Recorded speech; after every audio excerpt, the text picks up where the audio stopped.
Olá, irmãos, a paz do Senhor.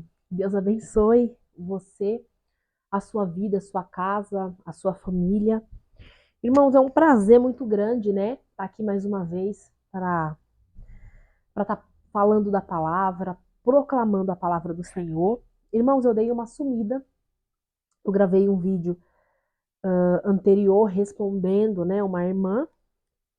E nesse vídeo, um irmão em Cristo comentou a respeito dessa questão da unidade. E o Senhor queimou muito ao meu coração através desse comentário e falar sobre isso, né? Ou seja, uma exortação à unidade. E eu confesso que eu dei uma sumida, eu estou gestante, né? Para quem não sabe, então eu tive um descolamento, então eu estou em casa, eu estou em repouso máximo. Mas eu estou aqui, né, no sofá aqui da minha sala e eu quero falar com os irmãos a respeito disso, a respeito de nós como irmão em Cristo que somos, em termos uma unidade. É uma exortação à unidade.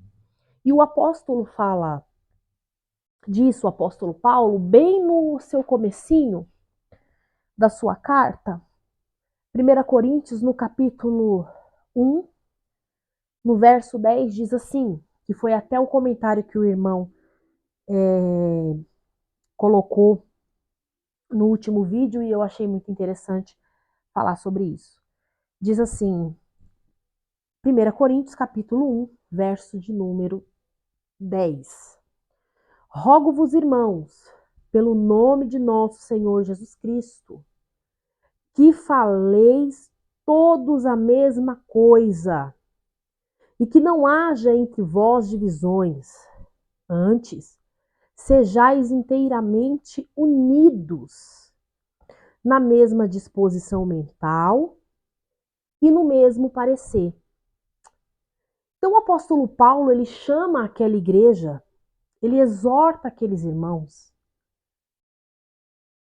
a que eles falem a mesma coisa, falem a mesma verdade, falem a mesma doutrina. E ele diz também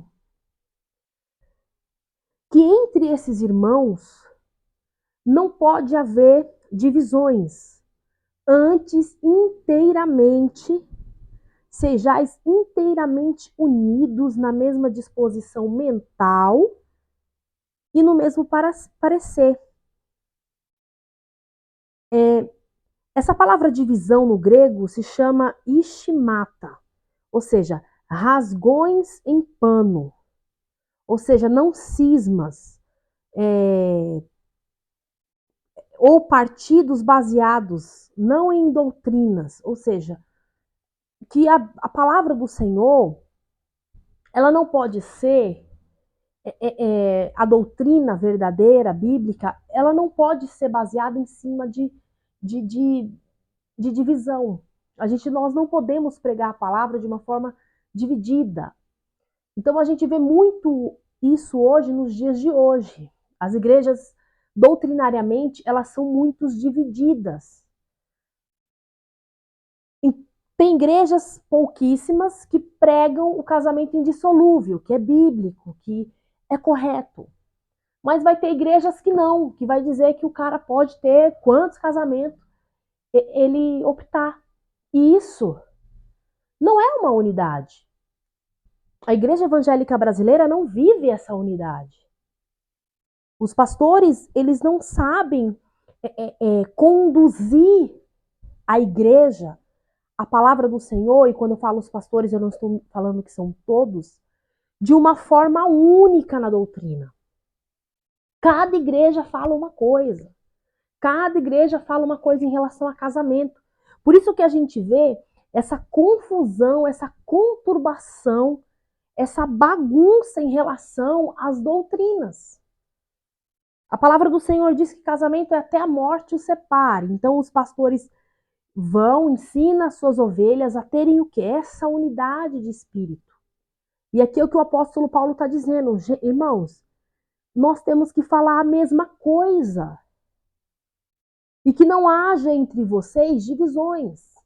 Um fala que o casamento é indissolúvel, outro fala que não é. Um diz que Cristo vai arrebatar a igreja antes da tribulação, outros dizem que a igreja vai passar pela grande tribulação. Uma igreja diz que é necessário nós padecer muitas das vezes, o Senhor permite que nós passamos por algumas dificuldades, permite alguns sofrimentos na nossa vida. Outras igrejas dizem que não, que você é só vitória, é só bênção, é só prosperidade. Ou seja, não há uma unidade de fé. Não há uma unidade doutrinária. E cada igreja fala aquilo que convém. E não exorta, e não busca uma unidade em espírito, em doutrina. Por isso que existe muitas pessoas perdidas doutrinariamente, porque elas não leem a palavra do Senhor. E quando a gente vai para a palavra do Senhor, a gente vê que os apóstolos tinham essa unidade doutrinária. Aquilo que Paulo pensava sobre casamento, tem uma parte lá em 1 Coríntios 7 que ele fala assim, que a esposa santa santifica o marido e o marido santo santifica a esposa. Pedro vai falar a mesma coisa lá em 1 Pedro capítulo 3, que aquelas mulheres que ainda não têm os seus maridos convertidos, pelo seu honesto proceder, vão ganhar sem palavra alguma. Ou seja, Pedro e Paulo falaram a mesma coisa em relação às mulheres o quê? Que não têm maridos convertidos. Ou seja, os apóstolos, na doutrina do Senhor Jesus, eles tinham a mesma unidade. Eles falavam a mesma coisa. Não havia divisões entre os apóstolos.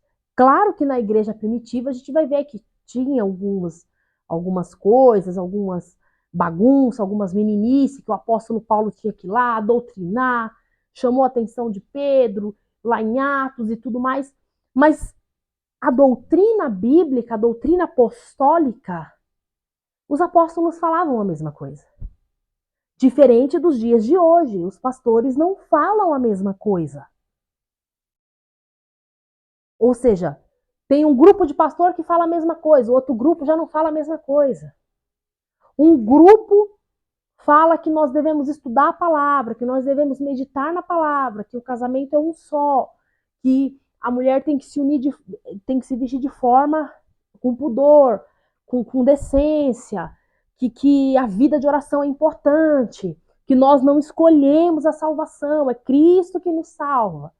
Aí tem um grupo de pastores, né, dentro das igrejas evangélicas que diz que não, que você é salvo pelo seu livre-arbítrio, que não chama a atenção das irmãs em relação à roupa, que roupa não tem nada a ver.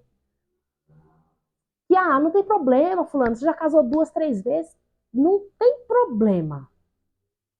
Deus perdoa. Que a gente não, que o crente não pode sofrer. Onde já se viu isso, gente? Crente sofre, sim. Crente passa por perseguição, sim. Crente, muitas das vezes, diante do sofrimento, o Senhor permite para que nós venhamos nos aproximar do Senhor, sim. Pedro vai dizer que é necessário padecermos perseguição para que seja aperfeiçoado em nós o amor de Deus. Então, o apóstolo Paulo, aqui em 1 Coríntios, no capítulo 10, ele vai dizer: rogo-vos, irmãos, pelo nome do Senhor Jesus Cristo, que faleis todos a mesma coisa e que não haja entre vós divisões. O que a gente mais vê hoje nas igrejas evangélicas são divisões. Partidos divididos. Antes, seja inteiramente unidos. Você não vê muitos irmãos em Cristo unidos, querendo pensar uma única doutrina, querendo viver uma mesma fé. Eu tenho a minha opinião. é a minha opinião. Não, gente.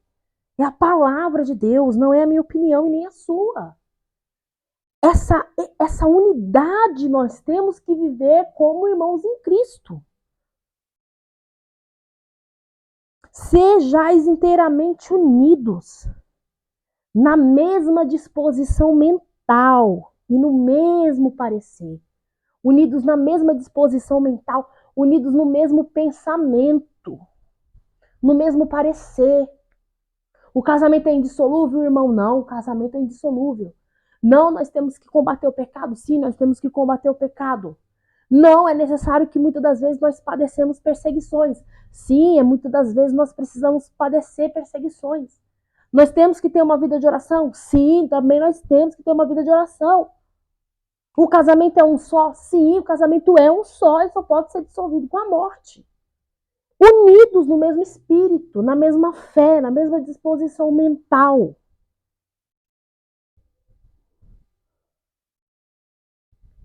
Então, é necessário que nós vivamos essa unidade, que a nossa mente, o nosso coração esteja disposto a viver em unidade com os irmãos em Cristo, na mesma fé, na mesma disposição, na mesma doutrina, no mesmo parecer. Não viver em divisões. A verdadeira igreja de Cristo, ela é unida na mesma fé, no mesmo pensamento. E quando eu falo a igreja de Cristo, eu não estou falando das placas, não estou falando dos templos religiosos de pedra, de pau, não, eu estou dizendo a igreja, aquele povo escolhido, separado, remido e lavado pelo sangue do Cordeiro. É assim que nós precisamos viver. Uma exortação à unidade, a unidade cristã, pensar as mesmas coisas, a mesma unidade doutrinária, o mesmo ensino que os apóstolos receberam do Senhor Jesus, eles tinham essa unidade, os apóstolos tinham essa unidade de fé, os pais da igreja tinham, a igreja primitiva vivia, respirava uma mesma doutrina. Embora nós somos seres humanos, nós não somos perfeitos. Mas a doutrina do Senhor, a unidade de fé doutrinária, ela tem que ser algo inegociável para nós. Algo que não dá para abrir mão. É um tesouro. E a cada dia mais que nós meditarmos na palavra, cada dia mais que nós orarmos, que nós pedimos a graça, a misericórdia do Senhor, Ele vai nos aperfeiçoando a nossa mente, vai nos fortalecendo. O apóstolo Paulo diz em Romanos que nós precisamos o quê? Ser transformados pela renovação da vossa mente. Uma mente renovada, mais aperfeiçoada na palavra do Senhor. Amém? Então que nós venhamos viver em unidade de espírito uns com os outros. Amém? Vamos orar? Pai querido e amado, em nome do Senhor Jesus Cristo, eu louvo e agradeço ao Senhor pela vida desses 130 inscritos deste canal. Pai, sabemos que somos imperfeitos, falhos e errantes. Peço que o Senhor perdoa-nos pelos nossos erros e pecados, mas que o Senhor venha nos fortalecer a cada dia, fortalecer o nosso coração. Pai, nos dá essa disposição mental, que não haja, Senhor, no meio da Igreja Santa do Senhor, divisão, mas que nós venhamos viver em unidade, assim como os apóstolos, unidade da palavra, unidade da tua doutrina, e que nós venhamos estar prontos, fortalecidos, ajuda-nos a vencer a nós mesmos, e que a palavra do Senhor esteja sempre cravada no nosso coração. Abençoa cada um que me assiste, a cada inscrito, aqueles que me criticam, aqueles que gostam, admiram o nosso trabalho, não que eu seja alguma coisa, mas eu também sou falha, pecador e necessito da graça e da ajuda do Senhor. mas que o Senhor venha iluminar, fortalecer a vida de cada um, nos fortalece, nos dá graça e que o teu Espírito venha sobre a vida de cada um de nós. Em nome do Pai, do Filho e do Espírito Santo. Amém e graças a Deus. Amém, irmãos? Eu sei que eu não sou muito eloquente, eu sei que eu não sei falar, posso muitas das vezes me equivocar em alguma palavra, mas eu peço que os irmãos meditem nesse texto. E eu achei muito interessante que o irmão comentou, né, no último vídeo que eu postei respondendo a dúvida de uma irmã a respeito dessa unidade doutrinária, e ele falou sobre isso, e isso queimou no meu coração à tarde, e eu queria comentar mais um pouco sobre isso com vocês. Amém, amados? Que o Senhor abençoe a sua vida, a sua casa, a sua família. Eu sempre estou vendo os comentários, alguns eu respondo, outros eu respondo depois, mas de alguma certa forma estamos sempre aqui, perto de vocês, né? Estou sempre aqui perto de vocês, ajudando e aprendendo também. Amém? Que Deus abençoe, fique com Deus, um ótimo final de semana, até o próximo vídeo. Tchau, tchau, irmãos, paz do Senhor.